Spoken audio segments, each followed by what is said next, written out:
Mapping. Mapping का मतलब क्या है कि आपको अपने के दिमाग में ये सोचना है कि ये प्रश्न किन किन टॉपिक से जुड़ता है। अब आपके दिमाग में क्लियर है कि कुछ कंटेंट मुझे यहाँ से लेना है, कुछ कंटेंट मुझे यहाँ से लेना है। जैसे यूपीएससी ने 2013 में प्रश्न पूछा कि कुछ लोग मानते हैं कि मूल्य निरंतर बदलते रहते हैं।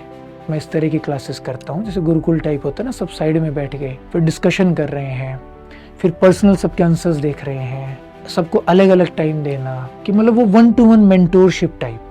स्यादवाद ये बताता है कि हर इंसान का जो ज्ञान है वो सीमित है और इस सीमित ज्ञान की स्वीकारोक्ति भी इंसान में होनी चाहिए और उसी हिसाब से उसको सोचना चाहिए, कोई भी निर्णय करना चाहिए। नमस्कार, मेरा नाम साहिल कैरो है और एथिक्स की इन कक्षाओं में आप सभी का स्वागत है। सबसे पहले तो आप सब बधाई के पात्र हैं कि आप लोगों का प्री का एग्ज़ाम क्लियर हुआ। उसके बाद फिर हम शुरुआत करें तो उससे पहले मेरा फ़र्ज़ बनता है कि मैं आप लोगों को शुभकामनाएं भी दूं कि आपकी जो मेंस की परीक्षाएं होंगी वो बेहतर हों। बहरहाल इस कोर्स के बारे में आप कुछ बातें तो जानते ही होंगे कि 12-13 क्लासेस का ये कुल कोर्स रहेगा, जिन 12-13 क्लासेस में हम लोग ये कोशिश करेंगे कि एथिक्स की तैयारी को बेहतर किया जा सके। बहुत ज़्यादा वक्त आप लोगों के पास वैसे भी नहीं है, तो उस हिसाब से हमने ये प्रयास किया है कि कम कक्षाओं में हम अधिक से अधिक चीज़ों पर बात कर सकें। सामान्यतः कक्षाओं की जो अवधि है वो 2.5 घंटे के आसपास की रहेगी, पर क्योंकि ये हमारी पहली क्लास है, इंट्रोडक्टरी क्लास है, और इसमें हम कुछ बुनियादी चीज़ों पर ही बात करेंगे, इस कोर्स के बारे में भी कुछ एक पक्षों को जानेंगे, समझेंगे, तो आज की कक्षा की अवधि महज 1 घंटे के आसपास की रहेगी।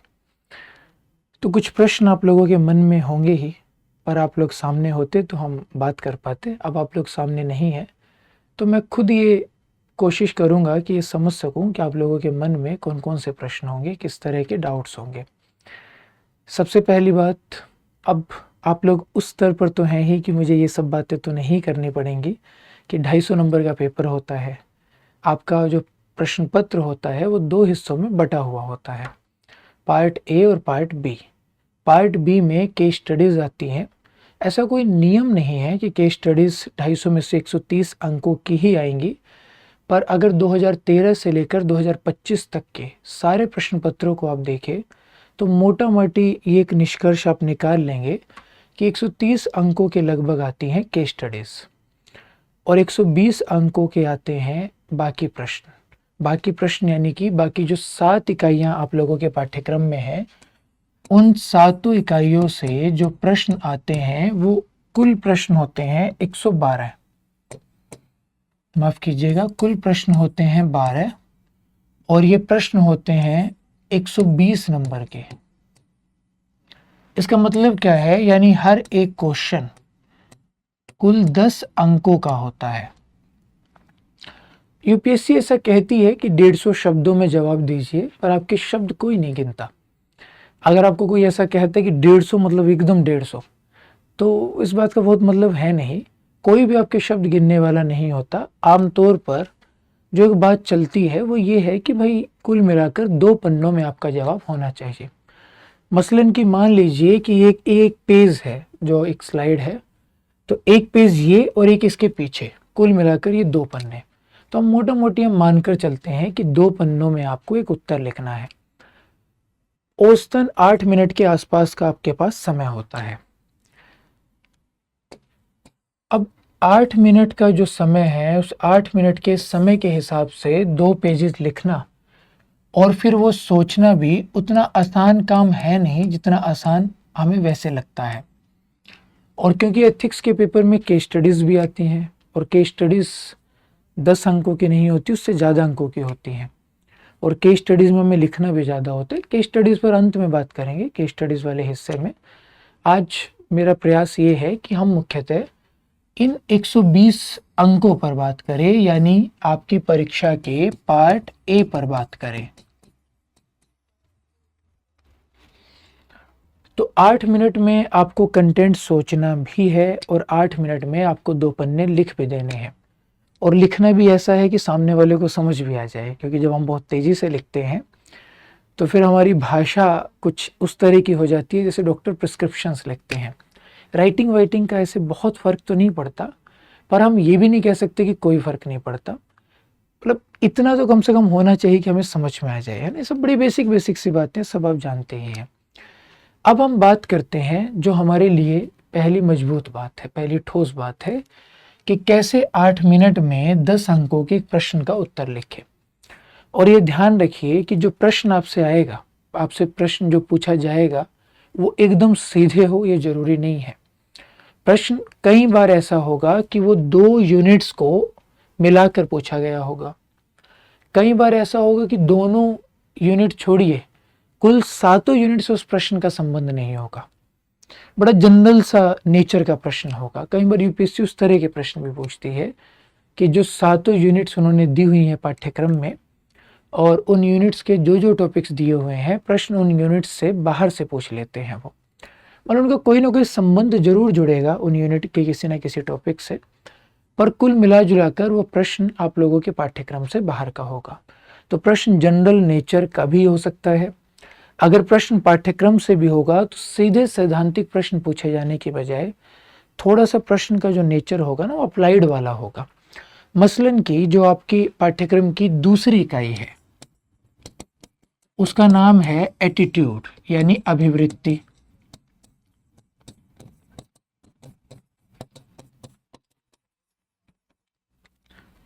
इस इकाई में हम लोग कुल मिलाकर 17-18 टॉपिक्स पर बात करते हैं। सबसे पहले तो जो यूपीएससी ने आपके पाठ्यक्रम में लिखा हुआ है एटीट्यूड का कंटेंट यानी उसकी विषय वस्तु, सो मोटे तौर पर हम बात करते हैं एटीट्यूड के अर्थ और उसकी विशेषताओं के इर्द गिर्द। फिर संरचना क्या है एटीट्यूड की, फिर 3 शब्द हैं उनके बारे में बात करते हैं, स्टीरियोटाइप्स, प्रेजुडिस और डिस्क्रिमिनेशन, यानी प्रचलित धारणाएं, पूर्वाग्रह और भेदभाव। ठीक है जी। उसके बाद हम बात करते हैं कि एटीट्यूड्स की फॉर्मेशन, उनका निर्माण किस तरह से होता है, जिसमें कई सारे अलग अलग तरह के कारक हैं। सामाजिक कारक है, व्यक्तित्व है, फिर जैविक और आनुवंशिक भी कुछ बिंदु हैं जिनके संदर्भ में हमें इस बात को समझना होता है। फिर हम लोग बात करते हैं कि एटीट्यूड्स में चेंज कैसे होता है, और मोटा मोटी हम मानते हैं कि 7-8 फैक्टर्स हैं जो अभिवृत्तियों में परिवर्तन को संभव बनाते हैं। उनमें से 2 हैं, एक परसुएशन, जिसके लिए कई बार यूपीएससी ने अनुनयन शब्द का प्रयोग किया है, और दूसरा है सोशल इन्फ्लुएंस यानी सामाजिक प्रभाव। तो अब सीधा प्रश्न क्या हो सकता था कि यूपीएससी ये पूछती कि अनुनयन और सामाजिक प्रभाव का अभिवृत्ति के परिवर्तन में क्या योगदान होता है, पर यूपीएससी इस तरह से नहीं पूछेगी। यूपीएससी ने क्या पूछा कि स्वच्छ भारत मिशन की सफलता में अनुनयन और सामाजिक प्रभाव कैसे अपनी भूमिका निभा सकते हैं। अब आपको ये बात खुद से जोड़नी है कि स्वच्छ भारत मिशन को अगर सफल बनाना है, एक किसी भी मिशन को, स्वच्छ भारत मिशन तो उस समय चल रहा था इसलिए उन्होंने उसे आधार बनाकर पूछ लिया। वर्तमान में सरकार कोई इस तरह की महत्वाकांक्षी योजना अगर लेकर आती है तो यूपीएससी उसे आधार बनाकर भी पूछ सकती है। तो अब आपको खुद इस बात से कनेक्ट करके लिखना होगा कि किसी भी बड़ी योजना या किसी भी ऐसी योजना को लागू करने के लिए जिसमें जनता का सहयोग ठीक ठाक मात्रा में अपेक्षित होता है, जिसमें जनता का सहयोग चाहिए होता है, क्योंकि स्वच्छता अगर आपको लेकर आनी है तो केवल प्रशासन या केवल सरकारी कर्मियों के सहयोग से हम स्वच्छता को नहीं ला सकते। उसके लिए हमें जनता का सहयोग भी चाहिए। वैसे तो प्रशासन को चलाने के लिए जनता का सहयोग चाहिए ही होता है, पर फिर भी कुछ चीज़ें ऐसी होती है जिनमें थोड़ा ज़्यादा चाहिए होता है। स्वच्छता भी एक उसी तरह का विषय है। तो पहले जनता के मन में इस बात को मजबूत करना पड़ेगा कि स्वच्छता उनके लिए कितनी महत्वपूर्ण है, और उनके मन में गहरा विश्वास बनाना पड़ेगा, उनका भाव सकारात्मक हो स्वच्छता को लेकर, और वो इस दिशा में प्रयास करें, और इसी को एटीट्यूड कहते हैं। तो आप यहीं से अपनी बात शुरू करते हैं। सी मतलब कॉग्निटिव यानी संज्ञानात्मक पक्ष, और संज्ञानात्मक पक्ष को कहते हैं विचार पक्ष भी, यानी किसी भी विषय के संदर्भ में आपका विश्वास, आपके विचार किस तरह के हैं। फिर अफेक्टिव यानी भावात्मक, जिसको भाव पक्ष भी कहते हैं। और फिर बिहेवियरल यानी व्यवहारात्मक, जिसको क्रिया पक्ष भी कहते हैं। तो अगर स्वच्छता को लेकर आना है तो स्वच्छता को लाने के लिए सबसे पहले स्वच्छता के संदर्भ में जनता में मजबूत विश्वास चाहिए, यह है विचार पक्ष। फिर स्वच्छता को लेकर उनका भावात्मक लगाव भी हो कि वो बहुत जरूरी माने, और जहाँ गंदगी हो उसे देखकर उन्हें बुरा महसूस होना भी जरूरी है, बुरा लगना भी जरूरी है। केवल विचार के स्तर का मसला नहीं होना चाहिए, सकारात्मक या नकारात्मक भाव की तीव्रता भी जरूरी है। और फिर उसके अनुरूप, उसके हिसाब से व्यवहार करना भी जरूरी है कि वो उसे साफ करने के लिए प्रयास करें, या अपनी ओर से ये सुनिश्चित करने की कोशिश करें कि गंदगी ना फैले। कूड़ा हमेशा डस्टबिन में डालें, सड़क पे कुछ गिरा हुआ मिल जाए तो उसे उठा कर डाल दें। अगर आसपास डस्टबिन ना हो तो अपने पास ही उस चीज़ को थोड़ी देर के लिए सुरक्षित रख लें, और जब डस्टबिन दिखे तो उसमें डाल दे। ये सब है क्रिया पक्ष, यानी केवल सोचने समझने या महसूस करने का मसला नहीं, आपके व्यवहार में भी वो चीज़ मैनिफेस्ट होनी चाहिए, व्यक्त होनी चाहिए, दिखनी चाहिए। ठीक है जी। तो आप यहां से जोड़कर इस उत्तर को लिखना शुरू करेंगे। अब आपने क्या किया, चुपचाप आपने जो स्टैटिक हिस्सा पढ़ा था, यानी आपने जो अभिवृत्ति का अर्थ पढ़ा था, आपने अर्थ बता दिया। उस अर्थ के साथ फिर आप अनुनयन और सामाजिक प्रभाव का मतलब बताकर कैसे अनुनयन और सामाजिक प्रभाव अपनी भूमिका निभाते हैं किसी भी अभिवृत्ति के परिवर्तन में, या नई अभिवृत्ति के बनने में भी उनकी क्या भूमिका हो सकती है, इस संदर्भ में आप बात करेंगे। तो इस तरह आपको प्रश्नों के जवाब लिखने होते हैं। मतलब अभी हमने बॉडी वगैरह पर बात नहीं की कि उसको स्ट्रक्चर हम कैसे करेंगे, उसका स्ट्रक्चर कैसे बनाएंगे, ये तो हमने चर्चा नहीं की। मैंने सिर्फ एक हल्की सी बात की कि यूपीएससी से आप एथिक्स के पेपर में ये उम्मीद ना करें कि जो टॉपिक्स आपके पाठ्यक्रम में दिए हुए हैं वो केवल उन्हीं से बंद कर पूछे, वो नहीं पूछती, तो किसी हिस्से में नहीं पूछती। एथिक्स कोई अलग थोड़ी ना है। दूसरी बात, वो अगर उनसे पूछेंगे भी तो सीधे नहीं पूछेंगे, उनके थोड़े अप्लाइड पार्ट को पूछेंगे कि कैसे वर्तमान के संदर्भ में हम उसका प्रयोग कर सकते हैं। ठीक है जी। और अब हम बात करेंगे कि उत्तर के संदर्भ में किन किन बातों को हमें महत्व देना है। दूसरी बात, ये जो 7 इकाइयां हैं, इन 7 इकाइयों में किन इकाइयों का महत्व थोड़ा ज्यादा है।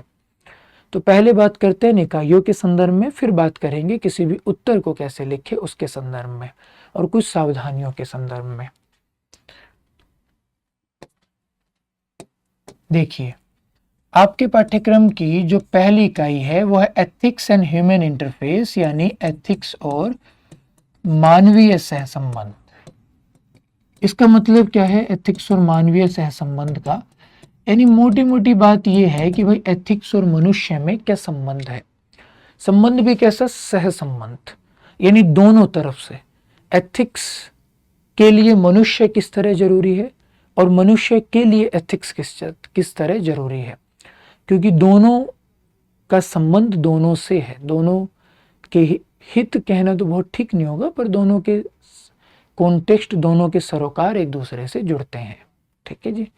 तो इस इकाई में हम क्या क्या पढ़ते हैं, मोटा मोटी अगर बात करें तो देखिए, इकाई घूमती है एक शब्द के इर्द गिर्द जिसको हम कहते हैं एथिक्स। और एथिक्स है क्या, बहुत मोटे तौर पर अगर बात करें तो एथिक्स शब्द का प्रयोग 2 संदर्भों में किया जाता है, एक विषय के रूप में भी और एक व्यवस्था के रूप में भी। विषय के रूप में यानी एथिक्स ज्ञान की एक शाखा है, और व्यवस्था के रूप में यानी एथिक्स समाज को मुकम्मल रखने वाली, समाज को सही से चलाने वाली एक व्यवस्था है। कैसी व्यवस्था है, जो ये तय करने का प्रयास करती है कि समाज बेहतर ढंग से चल सके, पर ऐसा सिर्फ एथिक्स नहीं करती। मूल चिंता क्या है, मूल चिंता ये है कि मनुष्य का स्वभाव बड़ा चंचल होता है। मनुष्य में भटकाव की संभावना बहुत होती है।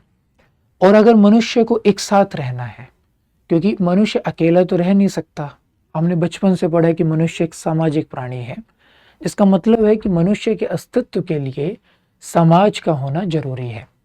और समाज का मतलब क्या है? कुछ साझा आधारों पर एक दूसरे से जुड़े हुए लोगों का समूह।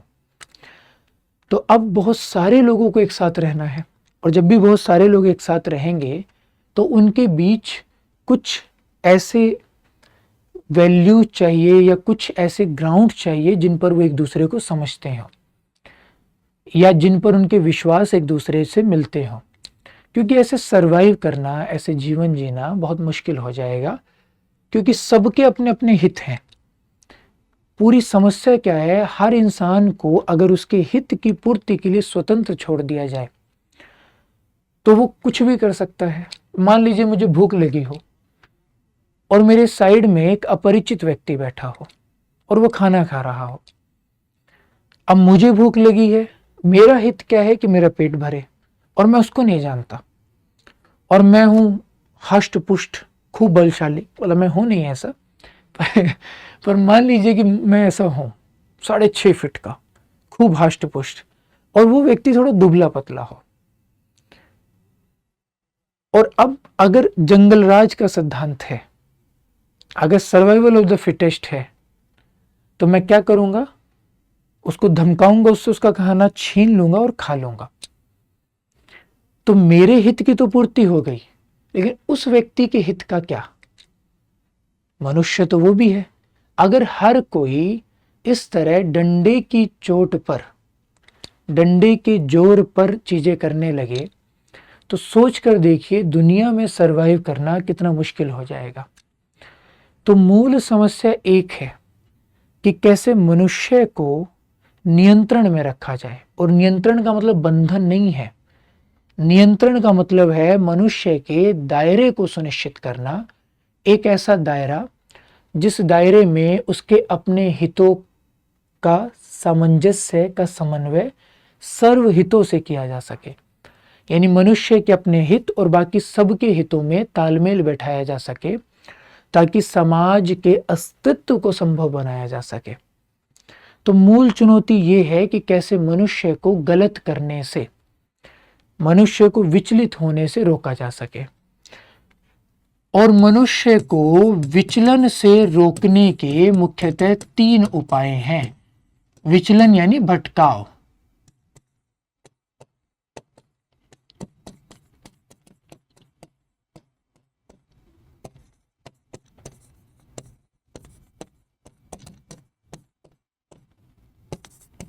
तीन उपाय हैं, यानी 3 व्यवस्थाएं हैं, 3 अलग अलग सिस्टम हैं जो मनुष्य को विचलन से रोकते हैं।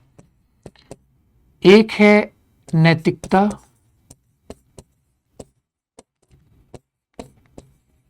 दूसरा है धर्म, और तीसरा है कानून यानी विधि। ठीक है जी। तो ये 3 अलग अलग व्यवस्थाएं हैं जो मनुष्य को विचलन से रोकती हैं। इन तीनों व्यवस्थाओं की अपनी दिक्कतें भी हैं, अपने फायदे भी हैं। दिक्कतें क्या है कि जैसे विधि ऐसे बहुत से मामलों पर लागू नहीं हो सकती जिन मामलों को सिद्ध नहीं किया जा सकता। जैसे मैरिटल रेप एक ऐसा मुद्दा है जिसकी चर्चा होती भी है खूब, कि उसे प्रमाणित करना, उसे सिद्ध करना बहुत मुश्किल चीज हो जाती है। इसलिए उस संदर्भ में कोई भी विधि बनाने में, कोई भी कानून बनाने में सबसे पहला संकट यही पैदा होता है। लेकिन ऐसी जगह भी जहां विधि सीधे अप्लाई नहीं हो सकती या सीधे दायरे नहीं बना सकती, वहां भी मनुष्य के मन को नियंत्रित करके, मनुष्य के मन को सही प्रेरणा देके, सही के लिए प्रेरित करके नैतिकता चीजें बेहतर कर सकती है। और तीसरी चीज है धर्म, जिसका स्वाद हमें सबसे जल्दी चखाया जाता है बचपन में ही। इन तीनों की अपनी समस्याएं भी हैं। धर्म की अपनी समस्या है कि धर्म में कट्टरता के आने का या समय के साथ साथ तालमेल न बैठा पाने का, यानी धर्म के रूढ़िवादी हो जाने का खतरा रहता है। नैतिकता के साथ भी अपनी तरह की दिक्कतें हैं, खासकर बात जब लोक नैतिकता की हो, वो सब समझेंगे। देखिए, मैं बिल्कुल ग्राउंड जीरो से बात नहीं कर रहा हूँ, क्योंकि आप खुद भी समझ रहे होंगे ठीक ठाक पाठ्यक्रम है और वर्सेटाइल पाठ्यक्रम है एथिक्स का। उतने पाठ्यक्रम 12 कक्षाओं में हम सारी बात कर ले, ये हो नहीं सकता, है ना। तो मैं मानकर चल रहा हूँ कि बिल्कुल बेसिक्स तो आपको आते होंगे, ठीक है जी। तो अब ये जो एथिक्स है, ये एथिक्स ये सामाजिक व्यवस्था करती क्या है? पहले सही और गलत को तय करती है, और सही और गलत को विचार के स्तर पर तय करना, यानी गहरे विश्वास के स्तर पर तय करना क्या है? वैल्यू।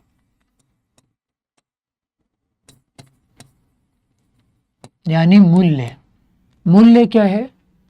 ऐसे नैतिक आदर्श जो किसी समाज के द्वारा प्राय स्वीकृत होते हैं, जिन पर लोगों का गहरा विश्वास होता है, और जो उनके कृत्यों को, उनके आचरण को, उनके निर्णयों को, उनके व्यवहार को प्रभावित करते हैं। यानी मूल्य किसी भी समाज के या किसी भी व्यक्ति के नैतिक पथ प्रदर्शक होते हैं, यानी उसे रास्ता दिखाने वाले कि क्या करना है क्या नहीं करना है। तो सही और गलत का हमारा बोध मूल्यों से मिलकर बनता है। जैसे अनुशासन एक वैल्यू है, तो भाई हमें जो भी एक स्ट्रक्चर बनाया गया हो उसके अनुरूप चलना होता है, जहां तक वो हमारे लिए और दूसरों के लिए हितकारी हो। फिर दूसरी बात, जैसे शांति एक मूल्य है, जैसे न्याय, जस्टिस एक मूल्य है। तो ये सब अलग अलग वैल्यूज हैं, ठीक है जी। जैसे सेवा भावना, स्पिरिट ऑफ सर्विस एक मूल्य है, ठीक है। जैसे परहित, दूसरे का हित करने एक मूल्य है। एफिशिएंसी, निष्पादकता, यानी प्रोडक्टिविटी होती है, लाइक एफिशिएंसी होती है दक्षता, ये दोनों भी एक मूल्य है। जैसे प्रतिबद्धता, करुणा, ये सारे अलग अलग मूल्य हैं, ठीक है जी। करेज ऑफ कन्विक्शन, यानी स्वीकार का साहस, परसिवरेंस, ये सब अलग अलग वैल्यूज हैं। तो एथिक्स सबसे पहले सही और गलत तय करता है, और सही और गलत जब वैचारिक नियमों के रूप में तय होता है तो उनको हम वैल्यूज कहते हैं। फिर इन वैल्यूज, क्योंकि वैल्यूज क्या है? अमूर्त है, यानी उनका संबंध हमारे मन से होता है, वो मानसिक है। तो व्यवहार में वो कैसे आए, इसके लिए कुछ प्रतिमान, कुछ नॉर्म्स बनाए जाते हैं।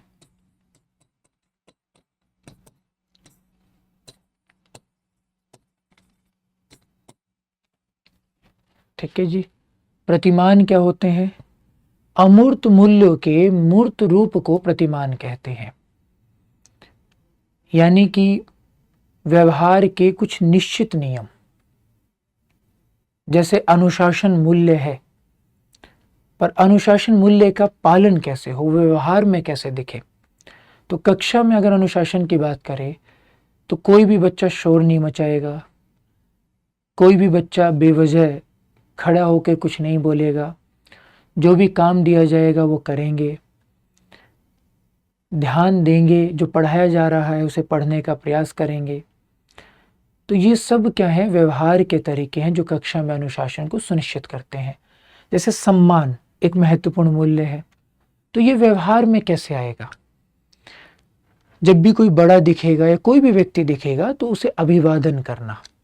अभिवादन के अलग अलग तरीके हो सकते हैं, लेकिन उसे अभिवादन करना ये एक तरीका हो गया। फिर अगर आप बैठे हुए हैं, कोई बड़ा खड़ा हुआ है, तो खड़ा होकर उसे अपनी सीट ऑफर करना। अगर कोई बड़ा व्यक्ति कोई काम कर रहा है तो उसमें उसका सहयोग करना। ये सब क्या है? सम्मान को प्रकट करने के कुछ व्यवहार संबंधी नियम या व्यवहार संबंधी तरीके। इन्हीं को हम कहते हैं प्रतिमान। और इसलिए कहते हैं कि प्रतिमान अमूर्त मूल्यों का मूर्त रूप होते हैं, यानी मूल्यों के आधार पर बनाए गए व्यवहार के कुछ तरीके या नियम प्रतिमान कहलाते हैं। ठीक है जी। और तीसरी चीज है कंडक्ट, यानी आचरण। आचरण क्या है? मूल्य और प्रतिमान के अनुरूप व्यवहार। ठीक है जी। आचरण का वैसे मोटा मोटी मतलब है, बहुत सीधे कहें कि व्यवहार। आचरण यानी व्यवहार, लेकिन सामान्यतः जिसे व्यवहार कहते हैं और एथिक्स की दुनिया में जो शब्द है आचरण, उनमें थोड़ा फर्क है। फर्क क्या है, आपने जो कुछ भी किया वो सब कुछ व्यवहार में आ जाता है, लेकिन वो सब कुछ आचरण में नहीं आता। क्यों नहीं आता? देखिए, हमारे व्यवहार का एक हिस्सा होता है मूर्त। मूर्त यानी हमारे कृत्य या हमारे वचन, यानी हम जो बोल देते हैं या जो कर देते हैं, यानी जो भी बाहर प्रकट हो गया, जिसे प्रमाणित किया जा सकता है, वो हो गया मूर्त। दूसरा है अमूर्त, यानी हमारे विचार भाव। और विचार और भाव कैसे? जो हमने किसी को बताए नहीं हैं, जो हमारे मन में है। अब आप क्या सोच रहे हैं, ये कोई सिद्ध नहीं कर सकता। मतलब आपने कोई कृत्य कर दिया, तब आपकी मंशा को, आपके इरादे को, यानी उसके पीछे का विचार या भाव क्या था, उसे लेकर बहस की जा सकती है, लेकिन उसका भी आधार होगा आपके द्वारा किया गया कृत्य। आपने कोई एक्शन ही नहीं किया, कुछ एक्ट ही नहीं किया, तब कैसे पता चले कि आप क्या सोच रहे हैं, क्या महसूस कर रहे हैं? तो बाहर कुछ ना कुछ होना जरूरी है, तब पता चलता है कि भीतर क्या चल रहा है, उससे पहले नहीं पता चलता। तो मूर्त और अमूर्त। अब जो मूर्त है वो भी दो तरह के होते हैं, एक ऐच्छिक यानी वॉलेंटरी एक्शंस, और दूसरे होते हैं अनैच्छिक यानी इनवॉलेंटरी एक्शंस। अब ये वॉलेंटरी और अनैच्छिक में फर्क कैसे किया जाता है, इसके पीछे एक कॉन्सेप्ट होता है फ्रीडम ऑफ विल, यानी संकल्प की स्वाधीनता। तो कोई भी कृत्य जो संकल्प की स्वाधीनता से किया जाएगा उसको कहते हैं ऐच्छिक कृत्य। कोई भी कृत्य जिसमें संकल्प की स्वाधीनता शामिल ना हो उसको कहते हैं अनैच्छिक कृत्य। जैसे 7 साल से छोटे बच्चे का कोई भी कृत्य, क्योंकि उसको पता ही नहीं है वो क्या कर रहा है। ये एक प्रॉपर टर्म है संकल्प की स्वाधीनता, जिसका मतलब होता है 3 शर्तें। 3 शर्तें पूरी होंगी तो माना जाएगा संकल्प की स्वाधीनता थी, 3 शर्तें पूरी नहीं होंगी तो माना जाएगा संकल्प की स्वाधीनता नहीं थी। ये 3 शर्तें कौन कौन सी हैं? सबसे पहले, आप मानसिक और शारीरिक रूप से स्वस्थ हों। शारीरिक रूप से स्वस्थ का मतलब ये नहीं कि खांसी जुकाम भी नहीं है, उसका मतलब है कि आप कुछ भी कृत्य करने में संभव, आपके लिए उस समय वो संभव हो, आप सक्षम हो, समर्थ हो, है ना। दूसरा, आपके पास एक से अधिक विकल्प उपलब्ध हो, और तीसरा, विकल्प को चुनने की आज़ादी हो। जब ये 3 शर्तें पूरी होती हैं तब हम मानते हैं कि संकल्प की स्वाधीनता है, और अगर ये 3 शर्तें न पूरी हो तो हम मानते हैं फ्रीडम ऑफ विल नहीं है, संकल्प की स्वाधीनता नहीं है। अब जो मतलब किसी भी अगर मानसिक रूप से रोगी व्यक्ति का कोई भी कृत्य होगा, मानसिक रोगी व्यक्ति भी इतना कि उसका उसकी क्रियाओं पर नियंत्रण नहीं रहता, उसको भी हम अनैच्छिक मानेंगे। ठीक है जी। तो कोई अगर बहुत बीमार व्यक्ति है, उसका जो गुस्सा है, उसका जो चिड़चिड़ापन है, उसको भी हम अनैच्छिक मानते हैं, क्योंकि वो भी स्वाभाविक है, नैसर्गिक है। तो ऐसी चीजें जो भी संकल्प की स्वाधीनता से ना की गई, आप पर हमला हुआ, उस समय कोई चारा नहीं था, और आपने आत्मरक्षा में जो रिएक्शन दिया उसमें सामने वाले को गंभीर चोट आ गई, तो इसे आपके द्वारा की गई हिंसा के रूप में नहीं देखा जाएगा। हाँ, ये अब एक चर्चा का विषय होगा कि क्या सच में आप पर उसने पहले हमला किया था, पहली बात। दूसरी बात, क्या सच में उस समय ऐसी स्थिति थी कि उसे गंभीर चोट पहुंचनी ही थी और कोई रास्ता नहीं था। तो ये 2 चीजें अगर सिद्ध होती है तो ये माना जाएगा कि एक अनैच्छिक कृत्य था, यानी आपने खुद से नहीं किया, वो इनवॉलेंटरी था। ठीक है जी। तो जो संकल्प की स्वाधीनता है उससे किए गए कृत्य को हम ऐच्छिक मानते हैं, और ऐच्छिक कृत्य 3 तरह के होते हैं। एक नैतिक, यानी आपका कोई भी ऐसा काम जिससे दूसरों को फायदा हो, जैसे किसी और को पानी पिलाना, किसी की मदद कर देना, ये सब। दूसरे अनैतिक, जिससे दूसरों को नुकसान हो, यानी कोई आपसे पानी मांगे और आप उसके सामने पानी फेंक दे कि ले पी ले। कोई आपसे मदद मांगे, आप उसके काम को और बिगाड़ दे। तीसरे, निर्नैतिक। निर्नैतिक का मतलब क्या होता है? ऐसे कृत्य जो ना नैतिक है और ना ही अनैतिक है, उन्हें हम कहते हैं निर्नैतिक। यानी जिससे अन्य लोगों का ना नुकसान हो ना भला हो। जैसे आपको प्यास लगी, आपने स्वयं पानी पी लिया, इसमें किसी दूसरे व्यक्ति का हित या अहित नहीं जुड़ा हुआ है, तो इसे कहा जाएगा निर्नैतिक कृत्य। ठीक है जी। अब आचरण का मतलब क्या है, जहां से हमने ये बात शुरू की थी। आचरण का मतलब होता है मनुष्य के ऐसे कृत्य, मनुष्य के ऐसे व्यवहार जिनके द्वारा उसके कार्यों के लिए या जिनके लिए उसे उत्तरदायी, अकाउंटेबल ठहराया जा सके। इसका मतलब क्या है कि ऐसे मानवीय ऐच्छिक कृत्य जिन्हें नैतिक और अनैतिक के रूप में वर्गीकृत किया जा सके। यानी आचरण का मतलब केवल ये है, केवल इतना, ऐसे मानवीय कृत्य, ऐसे ऐच्छिक मानवीय कृत्य जिन्हें नैतिक या अनैतिक के रूप में वर्गीकृत किया जा सके। क्योंकि ऐसा कोई भी काम जिससे किसी दूसरे का लाभ या नुकसान हो ही नहीं रहा है, वो एथिक्स के लिए चिंता या फिर सोच विचार का विषय नहीं है। एथिक्स वहां आपके जीवन में हस्तक्षेप करता है जहां आपका और दूसरे का कोई संबंध बनने लगता है। यानी आप जो भी कर रहे हैं उसका प्रभाव दूसरे पर पड़ रहा हो, जो सिर्फ आप तक सीमित है और उसका कोई भी कोना किसी दूसरे व्यक्ति के जीवन को प्रभावित नहीं करता, वो आपका नितांत निजी मसला है। हालांकि थोड़ा बहुत हस्तक्षेप तो एथिक्स उधर भी कर ही देता है, पर मोटे तौर पर उसका मूल जो कंसर्न है, उसकी जो मूल चिंता का विषय है, वो ऐसे कृत्य हैं जिनसे दूसरे व्यक्तियों के भी जीवन में हस्तक्षेप होता हो। इसलिए हम आचरण का मतलब क्या लेते हैं, ऐसे मानवीय ऐच्छिक कृत्य जिन्हें नैतिक या नैतिक के रूप में वर्गीकृत किया जा सकता है, अर्थात जिनके लिए किसी इंसान को उत्तरदायी ठहराया जा सकता है, जिनसे उनके उत्तरदायित्व को सुनिश्चित किया जा सकता है, उसको हम आचरण कहते हैं, कंडक्ट कहते हैं। और कानून भी आपके ऐसे ही व्यवहारों पर चर्चा करता है, मुख्यतः जिनसे दूसरों के जीवन पर प्रभाव पड़ रहा हो। ठीक है जी।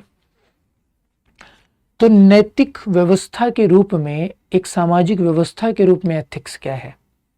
एथिक्स एक ऐसी सामाजिक व्यवस्था है जो मूल्य और प्रतिमान को तय करती है एवं उनके अनुरूप मानवीय आचरण को सुनिश्चित करने के उपाय करती है, ताकि मनुष्य और समाज के कल्याण के लक्ष्य को पाया जा सके, या मनुष्य और समाज के कल्याण को अधिक से अधिक बढ़ाया जा सके।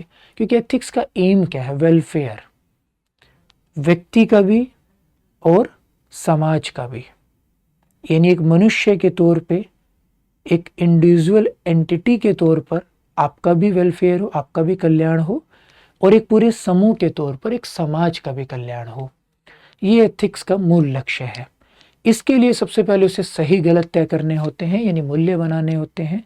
फिर व्यवहार संबंधी नियम, प्रतिमान बनाने होते हैं, और फिर कोशिश करनी होती है कि आचरण इन दोनों के अनुकूल हो, इन दोनों से सुसंगत हो। ठीक है जी। क्योंकि ये तो बहुत बढ़िया बना दिए, इधर कुछ और ही हो रहा है तो फिर उसका फायदा ही क्या है? ठीक है जी। ये तो तय करना पड़ेगा ना कि इनका पालन भी हो।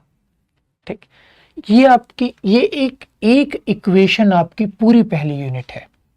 अब आपको लग रहा होगा ये कैसी बात है, पहली यूनिट में तो कितना कुछ है, एक इक्वेशन कैसे पहली यूनिट है? अभी समझते हैं कैसे है। मूलतः ये 4 टॉपिक हैं, बाकी सारी चीजें पहली यूनिट में इन्हीं 4 के बारे में है। कैसे है ये समझते हैं।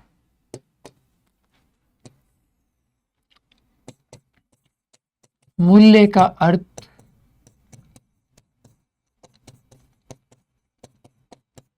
मूल्य की विशेषताएं और तत्व, मूल्य के प्रकार, मूल्यों का विकास, इनकल्केशन ऑफ वैल्यूज, यानी कैसे मूल्य विकसित होते हैं किसी भी व्यक्ति के भीतर, और मूल्यों के निर्धारक यानी डिटर्मिनेंट्स, यानी कैसे मूल्य बनते हैं। ये 5 टॉपिक है मूल्य से जुड़े हुए और यूपीएससी को बड़े पसंद रहे हैं, ये पीसीएस वगैरह को भी बहुत पसंद रहे हैं टॉपिक। कैसे?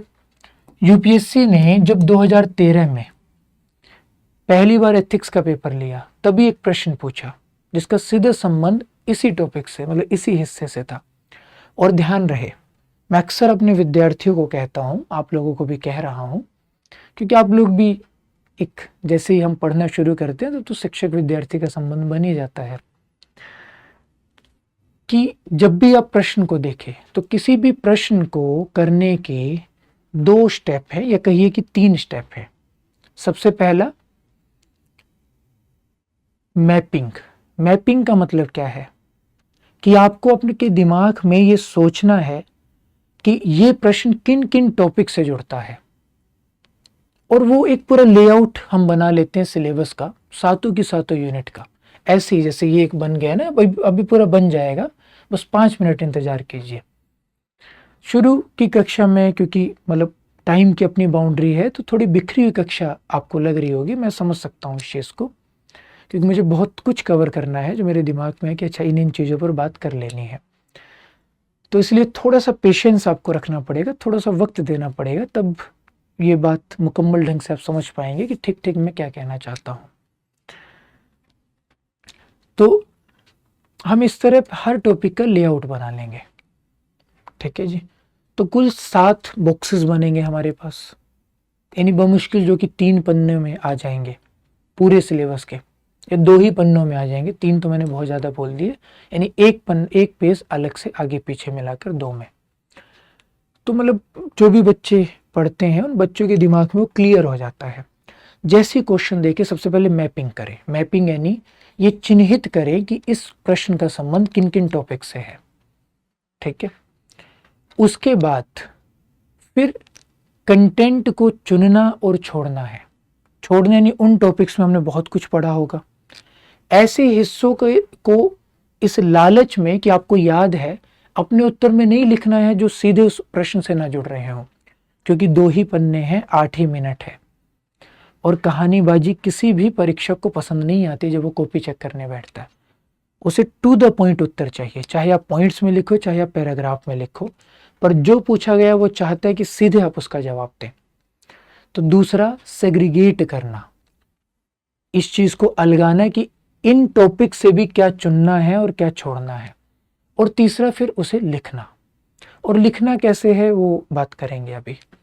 जैसे यूपीएससी ने 2013 में प्रश्न पूछा कि कुछ लोग मानते हैं कि मूल्य निरंतर बदलते रहते हैं, कि मूल्य समय और परिस्थिति के अनुसार बदलते रहते हैं, तो वहीं कुछ लोगों का मानना है कि मूल्य सार्वभौमिक और शाश्वत होते हैं। आप अपनी धारणा तर्क देकर बताइए।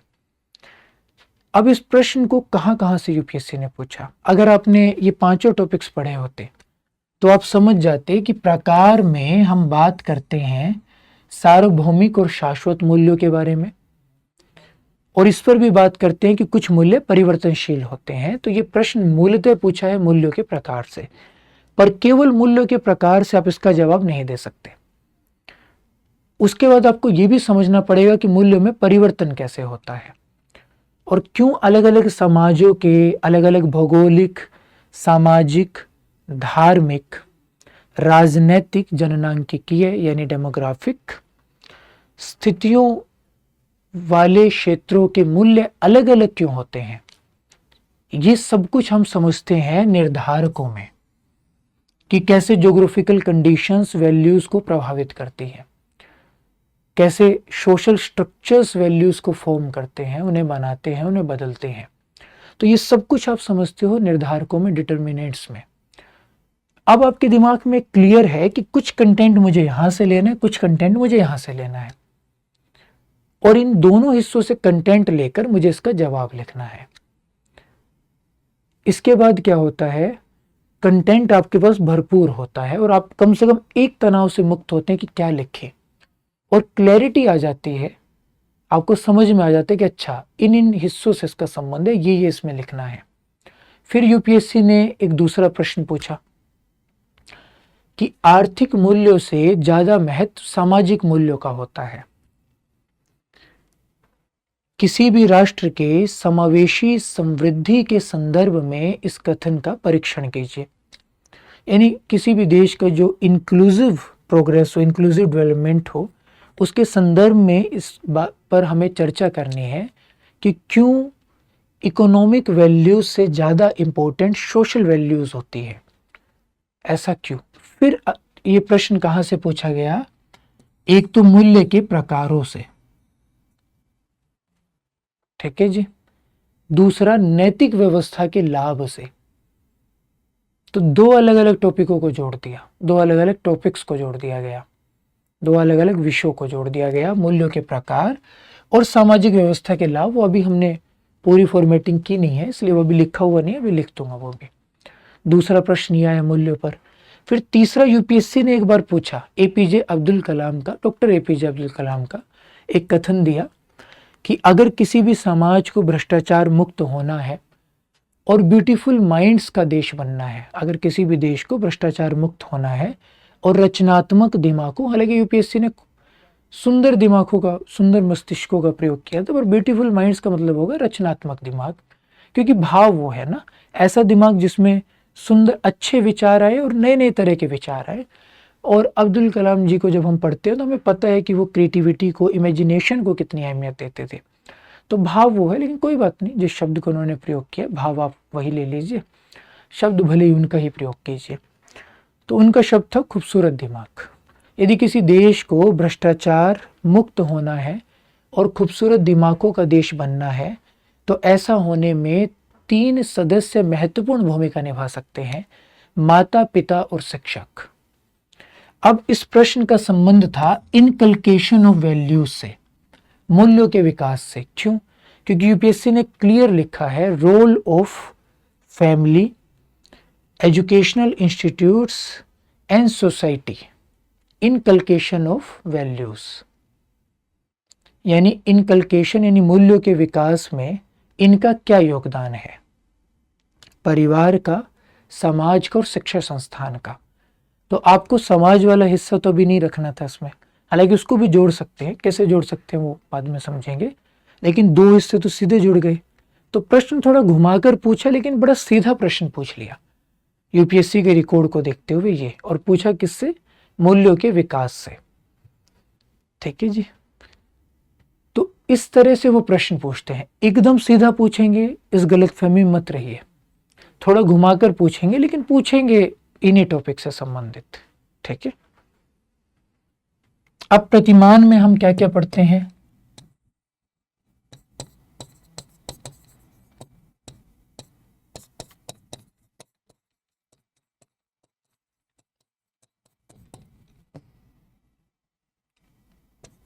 अर्थ और विशेषताएं, और आचरण में क्या पढ़ते हैं, एक तो आचरण का अर्थ क्या है, दूसरा किसी भी कृत्य की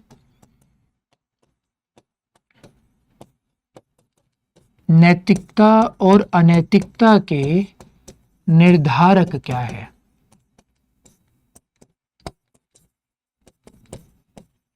यानी कैसे हम किसी भी एक्ट को एथिकल या अनएथिकल मानते हैं, और इस हिस्से की बहुत अहमियत होती है केस स्टडीज के संदर्भ में, ठीक है जी। और कई बार प्रश्न भी इस तरह के होते हैं जिसमें इस हिस्से की भी अहमियत होती है, ठीक है। इसके बाद आ जाइए, अब इधर एथिक्स के बारे में बात करते हैं, किससे जुड़े हुए और कौन कौन से टॉपिक्स है। एक तो आप लोग समझ ही गए, ये 3, नैतिकता, धर्म, कानून और विधि। और यूपीएससी ने अब सीधे देखो पाठ्यक्रम में नहीं दिया है, लेकिन यूपीएससी ने इससे प्रश्न पूछे हुए हैं। एक बार प्रश्न पूछा था कि मनुष्य की बेहतरी के लिए 2 व्यवस्थाएं, मतलब भाषा थोड़ी सी अलग हो सकती है मेरी भाषा से, क्योंकि मैं प्रश्न लेकर तो नहीं आया हूँ, कुछ लाया हूँ पर सारे तो नहीं लाया हूँ, तो इसलिए अब ये तो संभव नहीं है कि मतलब मुझे शब्दशः याद हो, लेकिन भाव यही होगा, इसमें कोई दो राय नहीं है। तो मनुष्य की बेहतरी के लिए या मनुष्य के कल्याण के लिए नैतिकता और कानून 2 व्यवस्थाएं हैं, ऐसे करके कथन दिया हुआ था। फिर पूछा गया था इनकी उपागम और पद्धतियों में क्या अंतर है, यानी इनकी अप्रोच में और इनके मैकेनिज्म में क्या डिफरेंस है। तो तुलना पूछ ली दोनों की, तो ऐसे हो सकता है किसी दिन धर्म और नैतिकता को लेकर भी पूछ ले। तो इस तरह से वो तुलना भी पूछ लेते हैं। और जब हम कानून और नैतिकता के संदर्भ में बात करते हैं तो हम इनके मिक्सचर पर भी बात करते हैं, जिसको हम कहते हैं संवैधानिक नैतिकता, यानी कॉन्स्टिट्यूशनल मोरालिटी। हालांकि कई बार लिखा आता है मोरालिटी, कई बार लिखा आता है कॉन्स्टिट्यूशनल एथिक्स। ये दोनों शब्द भी कितने मजेदार है ना, कि कभी इनका प्रयोग एक साथ हो जाता है, सिनोनिमसली हो जाता है, कभी कभी इनका प्रयोग अलग अलग तरह से होता है, तो उस पर भी बात करेंगे। तो संवैधानिक नैतिकता, इस पर यूपीएससी ने एक बार तो सीधे बड़ा प्रश्न पूछा हुआ 10 अंकों का। दूसरी बार कभी कभी यूपीएससी क्या करती है, इसे 10 अंकों का प्रश्न पूछेंगे और उसमें 1 2 3 4 कर देंगे कि इनमें विभेदन कीजिए, इन पर टिप्पणी कीजिए, 1 2 3 4 यानी 2.5 अंकों के, और अगर 5 दे दिए तो 2 अंकों के हो जाएंगे। तो ऐसी टिप्पणी भी पूछी हुई है कॉन्स्टिट्यूशनल मोरालिटी पर, और एक बार सीधा प्रश्न भी पूछा हुआ है। इनके अलावा इस इकाई में हम एक चीज, इस हिस्से में एक चीज और पढ़ते हैं, वो है एथिक्स और मोरालिटी। हिंदी में दोनों के लिए नैतिकता शब्द का प्रयोग करते हैं। कभी कभी एथिक्स के लिए नीति शास्त्र का प्रयोग भी कर देते हैं और मोरालिटी के लिए नैतिकता का प्रयोग कर देते हैं। कभी कभी एथिक्स के लिए आचार नीति शब्द का प्रयोग भी कर देते हैं और मोरालिटी के लिए नैतिकता का ही प्रयोग होता है। पर बहुत बार खुद यूपीएससी के प्रश्न पत्र में आपको मिलेगा कि वो एथिक्स के लिए ज़्यादातर नैतिकता शब्द का ही प्रयोग करते हैं। तो हिंदी में शब्द थोड़े उलझाऊ हैं, इसलिए अंग्रेजी वाली टर्म्स को हमें थोड़ा सा ध्यान रखना होता है, एथिक्स और मोरालिटी। ठीक है जी।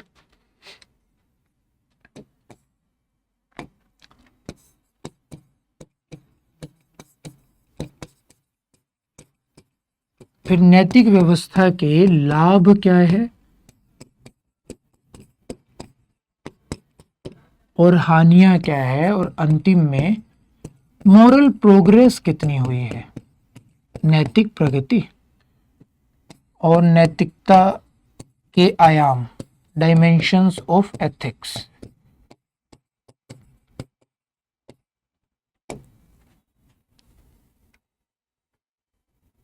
तो कुल मिला जुलाकर ये आपकी पहली यूनिट है। ठीक है जी। इसको मैं कह रहा था मैपिंग। अब ये देखो एक बॉक्स का बन गया, सारे क्वेश्चंस इस यूनिट में आ गए। एक प्रश्न मैंने जानबूझकर छोड़ दिया, एक हिस्सा, कि आपको अलग अलग व्यक्तित्वों से क्या प्रेरणा मिलती है। तो उस हिस्से का संबंध 5वीं यूनिट से ज़्यादा अच्छा जुड़ जाता है, क्योंकि चिंतक दार्शनिकों को हम वहाँ पढ़ते हैं, तो वहीं कुछ और ऐसे लोगों को भी हम पढ़ लेते हैं जिनका योगदान हो, जिन्होंने कुछ विशेष किया हो, कि कैसे उस तरह का कोई प्रश्न आता है तो हम उसका जवाब कैसे लिखते हैं। तो वो चीज़ तो हम वहाँ पढ़ ही लेते हैं, इसलिए मैंने उसको यहाँ नहीं रखा। तो ये एक पूरा टेबल बन गया पहली यूनिट का। अब जब भी कोई प्रश्न आता है तो आपको पहले ये देखना पड़ता है कि उस प्रश्न का संबंध किससे है। ठीक है जी। जैसे नैतिक व्यवस्था के लाभ से एक बार तो सीधा पूछा था यूपीएससी ने, बहुत कम ऐसा होता है, शायद 2016 में, पता नहीं किस सन में पूछा था, कि आचार नीति यानी एथिक्स कैसे मानव और समाज का भला करते हैं। तो सीधा वो नैतिक व्यवस्था के लाभ से पूछा गया था। फिर एक बार प्रश्न पूछा था नैतिक प्रगति से भी, मोरल प्रोग्रेस से भी। मोरल प्रोग्रेस से कैसे प्रश्न पूछा था, यूपीएससी ने पूछा था कि आधुनिक समय में मूल्यों का संकट सदजीवन की संकीर्ण धारणा से जुड़ा हुआ है, इसकी चर्चा कीजिए। तो उसका संबंध नैतिक प्रगति से था। और नैतिकता के आयाम पर तभी 2025 में प्रश्न पूछा यूपीएससी ने, डायमेंशंस ऑफ एथिक्स पर। वो प्रश्न जो है नैतिकता के आयाम और नैतिक व्यवस्था के लाभ, इन दोनों से जोड़कर यूपीएससी ने पूछा है। तो वो अमूमन, मतलब मेरा एक्सपीरियंस तो क्या कहें, मेरा एनालिसिस कहना ज़्यादा ठीक होगा, मेरा विश्लेषण ये कहता है कि ये इकाई ठीक ठाक महत्वपूर्ण है।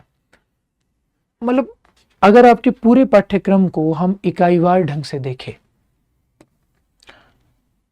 तो पहली इकाई तो हमने पढ़ी ली, दूसरी इकाई है एटीट्यूड, और फिर चौथी इकाई है इमोशनल इंटेलिजेंस। ये मत समझिएगा मुझे गिनती नहीं आती है, मैं भी जानता हूँ 2 के बाद 3 आता है, लेकिन जानबूझकर मैंने इन्हें एक साथ लिखा है। फिर तीसरी इकाई है सिविल सेवाओं के लिए एप्टीट्यूड यानी लोक सेवाओं के लिए एप्टीट्यूड यानी अभिरुचि क्या है, और फाउंडेशनल वैल्यूज यानी बुनियादी मूल्य क्या है। ठीक है जी, एप्टीट्यूड फॉर सिविल सर्विसेज और foundational values for civil services, यानी लोक सेवाओं के लिए अभिरुचि और लोक सेवाओं के लिए बुनियादी मूल्य। ठीक, पांचवी इकाई जो है वो है थिंकर्स। अलग अलग चिंतक हैं, मतलब लिखा है कि भाई एथिक्स में भारत और विश्व के चिंतकों का क्या योगदान है, तो इसको हम सामान्यतः फिलोसफी कह देते हैं इस इकाई को, क्योंकि मतलब थोड़ा उस एंगल से पढ़ना होता है। पर यह बात पूरी तरह ठीक नहीं है और इसमें गलती भी होती है। क्या होती है अभी बात करेंगे। और छठी और सातवीं जो इकाई है आपके पाठ्यक्रम की, छठी है शासन में नैतिकता, लोक शासन कहना चाहिए या लोक प्रशासन, पब्लिक एडमिनिस्ट्रेशन में नैतिकता, एथिक्स इन पब्लिक एडमिनिस्ट्रेशन। और सातवीं यूनिट है शासन में शुचिता, प्रोबिटी इन गवर्नेंस।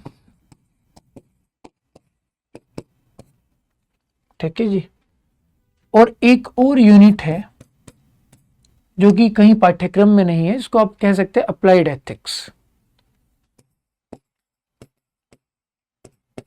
जिसका संबंध कई बार मैंने देखा है लोग एथिक्स की डायमेंशन से जोड़ देते हैं। बिल्कुल सही बात है, एथिक्स की डायमेंशन यानी आयामों पर जब हम बात करते हैं तो हम नॉर्मेटिव एथिक्स, अप्लाइड एथिक्स, इन सब के बारे में बात करते हैं। लेकिन अप्लाइड एथिक्स अपने आप में इतना बड़ा टॉपिक है जितनी बड़ी पहली यूनिट है, तो इसलिए उसमें एक और यूनिट घुसा दो, उससे अच्छे की अलग से बात कर लो। ठीक, अब ये जानबूझकर ऐसे दो दो के ग्रुप में लिखे हैं। ठीक है जी, क्यों? ये दोनों यूनिट्स हैं तो बड़ी प्यारी, पर इनसे यूपीएससी सबसे कम प्रश्न पूछती है। मेरे ये कहने में ये डिस्क्लेमर मानकर चलिए कि मैं ऐसा कोई दावा नहीं कर रहा हूँ इस बार किससे पूछेंगे, क्योंकि ये कोई दावा नहीं कर सकता। मतलब मैं तो चीज़ ही क्या हूँ, जिन्होंने पूरी पूरी जिंदगी इस फील्ड में बिता दी वो ये दावा नहीं कर सकते कि यूपीएससी क्या पूछने वाला है। लेकिन अमूमन इन दो इकाइयों से, मतलब मैंने ये कक्षा करने से पहले ठीक ठाक होमवर्क किया है, कोशिश की है, क्योंकि अगर आप लोग इतना भरोसा करके मेरी क्लासेस करने वाले हो और इतना क्रूशियल टाइम है आपका, तो हवाबाजी में करूं यार, उससे ज़िंदगी भर आप लोगों को मैं याद ही रहूँगा। और अच्छी सेंस में नहीं, ख़राब सेंस में, जिस सेंस में कोई शिक्षक नहीं चाहता कि उसके विद्यार्थियों से याद रखे। कुछ ढंग का काम कर दूंगा, हो सकता है आपकी कुछ मदद हो सके, साथ मिल के हम कुछ कर सके। अकेला शिक्षक तो वैसे भी नहीं कुछ कर सकता और 12 कक्षाओं में तो और भी नहीं कर सकता। पर जब आप लोग क्लासेस में आएंगे तो साथ बैठकर पढ़ेंगे और थोड़ी मतलब अनौपचारिक से ढंग से मैं इस तरह की क्लासेस करता हूँ, जैसे गुरुकुल टाइप होता है ना, सब साइड में बैठ गए, फिर डिस्कशन कर रहे हैं, फिर पर्सनल सबके आंसर्स देख रहे हैं, सबको अलग अलग टाइम देना, कि मतलब वो 1-to-1 मेंटोरशिप टाइप, उस तरह से मुझे लगता है कि इस तरह की क्लासेस होनी चाहिए, क्योंकि मेंस का टाइम बहुत क्रूशल होता है। जब आप बहुत सारे बच्चों के साथ एक साथ क्लास करते हो तो हर बच्चे की अपनी अलग दुविधा होती है, आप उन सबको नहीं देख पाते, तो आप जनरल बात करते हो कि ज़्यादातर दुविधा किस चीज़ में होगी। जब मेंस वगैरह हो तो उस समय ज़रूरत होती है कि हर बच्चे पर आप अलग से समय दें, हर विद्यार्थी पर आप अलग से बातचीत करें। तो मैं उस तरह से क्लासेस करता हूँ, तो इसलिए थोड़े वो अनौपचारिक से सेटअप की क्लासेस होती हैं। तो इस बीच में मैंने क्या किया, मैंने पिछले कुछ दिनों में 2013 से लेकर 2025 तक लगभग 13 क्वेश्चन पेपर होंगे, ये सारे के सारे क्वेश्चन पेपर मैंने पढ़े पूरे और एक पूरा एनालिसिस किया। मजेदार बात ये थी, उसमें थोड़ी सब्जेक्टिविटी हो सकती है कि मैं किस प्रश्न को किस हिस्से में रख रहा हूं, पर मैंने इस तरह से प्रश्नों का क्लासिफिकेशन किया, इस तरह से वर्गीकरण किया कि किस हिस्से को पढ़ने के बाद विद्यार्थी में ये कॉम्पिटेंसी होगी, ये क्षमता होगी कि इस प्रश्न का उत्तर वो सबसे बेहतर ढंग से लिख सके। इसलिए कई प्रश्न ऐसे हो सकते हैं जिनका संबंध पहली, दूसरी, तीसरी इकाई से भी हो, लेकिन उनका संबंध क्योंकि 7वीं इकाई से भी है एक ही प्रश्न का, तो मैंने उन्हें 7वीं में रख दिया, क्योंकि पहली, दूसरी, तीसरी को कुछ कुछ बेसिक संबंध था और जो कोर था उसका वो 7वीं यूनिट से जुड़ रहा था। तो इसलिए उसे 7वीं में रख दिया। तो इस तरह से क्लासिफिकेशन किया है। तो जो बड़ी रोचक बात निकल कर आई, लगभग 31 के आसपास प्रश्न पूछे गए हैं 7वीं इकाई से, और इसके आसपास ही 29-30 प्रश्न पूछे गए हैं 6ठी इकाई से। यानी सबसे ज्यादा प्रश्न पूछे गए हैं इस इकाई से। ध्यान रहे, इस इकाई को मैं फिलहाल छोड़ रहा हूं, जिससे प्रत्येक वर्ष प्राय 3 प्रश्न पूछे जाते हैं, लेकिन इस इकाई का महत्व इन प्रश्नों से कहीं ज्यादा है। क्यों है, ये भी बात करेंगे। इसके अलावा फिर पहली यूनिट से भी 30 के आसपास प्रश्न पूछे गए हैं, और अप्लाइड एथिक्स से लगभग 10 के आसपास प्रश्न पूछे गए हैं। तो अगर इसे पहली यूनिट से जोड़कर ही हम पढ़ें तो 40 के लगभग प्रश्न हो जाएंगे पहली यूनिट से, जो कि मतलब भी है क्योंकि सबसे बड़ी यूनिट भी है वो आपके पाठ्यक्रम की, वो और 5वीं यूनिट, ये 2 यूनिट। और इससे भी ठीक ठाक प्रश्न हो जाएंगे 40 के लगभग, क्योंकि नंबर 1 पर है आपकी पहली और 5वीं यूनिट। ठीक है जी। फिर है आपकी 6ठी और 7वीं यूनिट, जिनसे ठीक ठाक प्रश्न पूछे जाते हैं। फिर है आपकी 3री यूनिट, और सबसे अंत में आती है 2री और 4थी यूनिट। ठीक है, इसलिए मैंने साथ साथ जोड़ कर रखा। तो बहुत छोटी छोटी यूनिट से, बहुत कुछ है नहीं। अब 2-3 चीजें जिन पर हमें बात करनी है। सबसे पहले अप्लाइड एथिक्स में 3-4 हिस्से हैं जो उन्हें बड़े पसंद है। एक हिस्सा है पर्यावरणीय नैतिकता, यानी एनवायरमेंटल एथिक्स।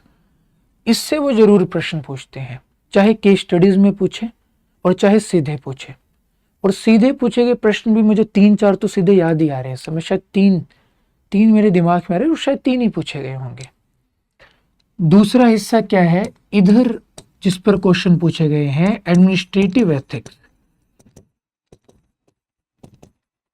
एक बार तो प्रश्न पूछा गया था मैक्स वेबर का कथन देकर कि एडमिनिस्ट्रेशन का एक अपना अलग एथिकल सिस्टम होना चाहिए, उस पर। ठीक है जी। तीसरा इसी से जोड़कर मतलब हम पढ़ सकते हैं, स्त्री संबंधी मुद्दे। मतलब अगर कोई फीमेल ऑफिसर है तो क्योंकि वो एक फीमेल है, केवल इसलिए ऑफिसर होने के रूप में उसे किन किन अतिरिक्त चुनौतियों का सामना करना पड़ेगा। इस तरह का एक प्रश्न एक बार पूछा गया था। इसका संबंध वर्क कल्चर से भी जुड़ सकता है 7वीं यूनिट में, लेकिन अलग से, क्योंकि एक साथ जब आप बात करते हो तो थोड़ा आसान हो जाता है, तो इसलिए मैंने इसे यहां रखा। ठीक है जी। और दूसरे एक बार जैसे प्रश्न पूछा था कि लैंगिक असमानता के लिए कौन से कारक उत्तरदायी होंगे, और इस संबंध में सावित्रीबाई फुले के योगदान पर बात कीजिए। वैसे तो प्रश्न पहली यूनिट से जुड़ता है, पर मुझे लगता है कि कोई अगर ऐसा टॉपिक है जो सीधे किसी यूनिट से नहीं जुड़ रहा और उस पर 2-3 बार प्रश्न पूछ लिए गए हैं, तो हम उसे अलग अलग यूनिट से एक एक शब्द पकड़कर जोड़कर पढ़ें। उससे अच्छा है कि थोड़ा कॉम्प्रिहेंसिव ढंग से पढ़ें, कि अलग से उस टॉपिक को हम पढ़ ही लें और थोड़ा विस्तार से पढ़ लें, थोड़ा ढंग से बात कर लें, ताकि अगर उस पर कोई भी प्रश्न आए तो अलग से हमारे दिमाग में कंटेंट हो। और तीसरा हिस्सा है डिजिटलाइजेशन, इसको हम कहते हैं डिजिटलीकरण।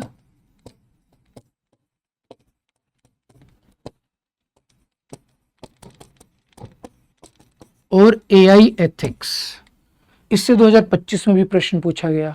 अगर मैं ठीक याद कर पा रहा हूं तो शायद 2024 में भी प्रश्न पूछा गया था, 2020 में भी प्रश्न पूछा गया था इंटरनेट से संबंधित।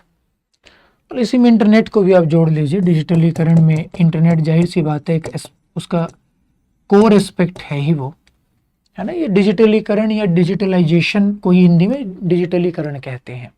वो आइजेशन जो अंत में सफिक्स है उसको हिंदी में क्योंकि इकरण कहते हैं, इसलिए वो डिजिटलीकरण ही कह दिया गया। मूल शब्द डिजिटल अंग्रेजी से ले लिया गया। तो जो डिजिटलाइजेशन है, मतलब सामान्यतः तो शब्द का प्रयोग हम करते हैं एडमिनिस्ट्रेटिव कॉन्टेक्स्ट में कि भाई प्रशासन में क्या क्या डिजिटल हो गया, इस तरह से। लेकिन मतलब इंटरनेट भी उसी से जुड़ा हुआ एक पहलू, और एआई एथिक्स भी। तो ये भी एक टॉपिक है मुझे लगता है जो पढ़ना चाहिए। तो अप्लाइड एथिक्स में मोटे तौर पर इन 3 हिस्सों को गंभीरता से पढ़ा जाना चाहिए, क्योंकि ये 3 हिस्से ऐसे हैं जिनसे वो प्रश्न लगातार बनाते हैं। ठीक है जी। फिर उसके बाद इस सिलेबस के बारे में एक अंतिम चीज कि ये हिस्सा फाउंडेशनल वैल्यूज और ये हिस्सा, इन दोनों हिस्सों को मैं मजाक में धनिया कहता हूं। अब आपको लग रहा होगा यार ये धनिया कहां से आ गया। जैसे सब्जी कुछ भी बने, अंत में उस पर थोड़ा धनिया छिड़क दिया जाता है तो सब्जी का फ्लेवर एनहांस हो जाता है, एलिवेट हो जाता है, थोड़ी वैल्यू एडिशन हो जाती है उसमें। एथिक्स में इन 12 के 12 प्रश्नों को तो छोड़ ही दीजिए, केस स्टडीज को भी शामिल कर लीजिए। पूरे 250 अंकों के प्रश्नों में ये जरूरी होता है कि जब भी आप उत्तर लिखें तो उत्तर लिखते हुए आपकी जो भाषा हो उसमें एथिक्स की शब्दावली का, टर्मिनोलॉजी का लगातार प्रयोग हो। और एथिक्स की टर्मिनोलॉजी देने में सबसे ज्यादा योगदान जिस एक यूनिट का होता है वह है फाउंडेशनल वैल्यूज। तीसरी यूनिट इसका एप्टीट्यूड वाला हिस्सा नहीं है, तो छोटा सा टॉपिक है, 2-2.5 घंटे का। 2-2.5 घंटे का भी तब जब विस्तार में बात कर रहे हो तब। ये जो हिस्सा है फाउंडेशनल वैल्यूज, 25 से 30 वैल्यूज है जिनके इर्द गिर्द यूपीएससी पूछ भी चुका है और वैसे भी जिन पर हमें चर्चा करनी होती है। तो आपके उत्तरों में ये वैल्यूज, ये शब्द integrity, spirit of service, courage of conviction यानी सत्यनिष्ठा, सेवा भावना, प्रतिबद्धता, करुणा, वंचित वर्गों के प्रति करुणा, फिर संवैधानिक मूल्यों के प्रति प्रतिबद्धता, ठीक है जी, जनता के प्रति प्रतिबद्धता, ये तमाम चीज़ें बार बार आनी जरूरी होती हैं। लोक कल्याणकारी राज्य, वेलफेयर स्टेट, समावेशी समृद्धि, इंक्लूसिवनेस, समावेशिता, ठीक है जी, आर्थिक न्याय, सामाजिक न्याय, राजनीतिक न्याय। पॉलिटी एक ऐसा विषय है जिसका संदर्भ थोड़ा सा, भाषा भी थोड़ी सी एथिक्स से कई बार जुड़ जाती है। फिर कई सारे शब्द हैं, एथिकल डायलेमास, नैतिक दुविधाएं, एथिकल कंसर्न्स, नैतिक चिंताएं, मोरल इंसाइट, नैतिक अंतर्दृष्टि, एप्टीट्यूड अभिरुचि अभिवृत्ति, एप्टीट्यूड अभिरुचि, एटीट्यूड अभिवृत्ति, भावनात्मक बुद्धिमत्ता या समझदारी, इमोशनल इंटेलिजेंस, जो टॉपिक्स वाले उन सबका तो प्रयोग आपको करना ही होता है जहां जो मिले वो। दूसरा, थिंकर्स का प्रयोग भी आपको लगातार करना होता है, लगातार कहीं ना कहीं किसी न किसी संदर्भ से आपको जोड़ देना होता है थिंकर्स को भी अलग अलग हिस्सों में, ठीक है जी। जैसे मान लीजिए टॉलरेंस पर सवाल आ जाए, सहिष्णुता पर, यूपीएससी ने पूछा भी हुआ है टॉलरेंस पर सवाल, तो उसमें आप जैन दर्शन का स्यादवाद जोड़ सकते हैं कि सहिष्णुता को बढ़ाने के लिए, क्योंकि ज्यादातर अतिरेक किस चीज का परिणाम होते हैं, जब आपको लगता है कि आप जो जानते हैं वही अंतिम सत्य है, वही सबसे ज्यादा महत्वपूर्ण बात है। स्यादवाद ये बताता है कि हर इंसान का जो ज्ञान है वो सीमित है और इस सीमित ज्ञान की स्वीकारोक्ति भी इंसान में होनी चाहिए और उसी हिसाब से उसको सोचना चाहिए, कोई भी निर्णय करना चाहिए। तो जब भी आप सहिष्णुता पर लिख रहे हो तो आप जैन दर्शन का स्यादवाद जोड़ सकते हैं। आप वर्च्यू एथिक्स को जोड़ सकते हैं पाश्चात्य दर्शन से, ग्रीक फिलोसफी से, सद्गुण नैतिकता, उसे आप जोड़ सकते हैं। तो ऐसे जोड़ जोड़ कर हमें उत्तर लिखने होते हैं, उससे अलग अलग डायमेंशंस आती हैं। आपके उत्तर बड़े रटे रटाए से, बड़े बासे बासे से नहीं लगते, क्योंकि असली खेल ये है कि उस दिन एग्जामिनर जो कॉपी चेक कर रहा है उन उत्तर पुस्तिकाओं में अगर आपकी उत्तर पुस्तिका भी उसी भीड़ में से एक लगेगी तो एवरेज मार्किंग होगी। अगर आपके आंसर्स में थोड़ी फ्रेशनेस होगी तो आपके आंसर्स थोड़े बेहतर लगेंगे। अब मैंने सोचा तो ये था, मतलब मेरी अगली क्लास का समय हो रहा है तो मैं इससे ज़्यादा बात नहीं कर पाऊंगा अभी, मुझे बात तो बहुत सारी करनी थी। मैं कुछ प्रश्न भी लेकर आया था कि आज एक टॉपिक पढ़कर हम कुछ प्रश्नों पर भी बात करेंगे, लेकिन फिलहाल हम ये सब तो नहीं कर पाएंगे, तो कोई बात नहीं, वो तो अलग मसला है, नहीं भी कर पाएंगे तो अगली कक्षा में कर पाएंगे। तो अगली कक्षा में सबसे पहले हम बात इस पर करेंगे कि अच्छा उत्तर कैसे लिखें, वैल्यू एडिशन का सिंपल तरीका क्या है जो इतने कम दिनों में आप सीख पाए, किस तरह से कंटेंट होना चाहिए और प्रेजेंटेशन का तरीका क्या हो, क्योंकि एग्जाम सिर्फ ज्ञान का खेल नहीं है। आपकी परीक्षा ज्ञान के साथ साथ एक बेहतर रणनीति, एक बेहतर स्ट्रेटजी का भी पूरा मसला है।